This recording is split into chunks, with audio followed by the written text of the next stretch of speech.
MRI యంత్రం operate చేసేటప్పుడు చాలా జాగ్రత్తగా ఉండాలి. ఏదైనా తప్పుగా ప్రవర్తిస్తే మరణానికి కూడా దారి తీయవచ్చు. మనం గదిలోకి ప్రవేశించేటప్పుడు మొబైల్ని లోపల తీసుకెళ్ళకూడదు. మీ దగ్గర ఫోన్ లేదు అని నిర్ధారించుకున్న తర్వాత లోపలికి వెళ్ళాలి. మిషన్లోకి ఏదన్నా మెటల్స్ లేదా మొబైల్స్ లాక్కున్నట్లయితే అవి బయటికి తీయలేము. అలా ఇరుక్కున్నప్పుడు బలవంతంగా లాక్కూడదు.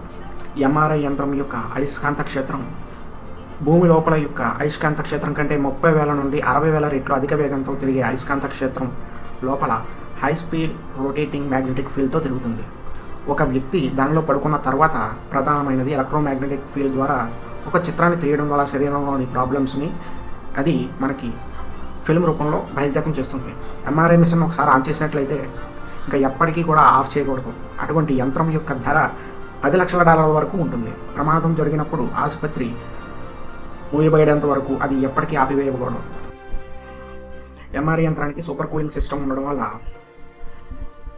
దీని ఇంటీరియర్లో నీరు, యాంటీఫ్రీజ్ ఉండవు, కానీ -296 డిగ్రీల వద్ద లిక్విడ్ హీలియంను ఇది ఉపయోగించుకుంటుంది. ఒకసారి అది ఆపివేయబడితే ద్రవ హీలియం తప్పక తిరిగి నింపాలి.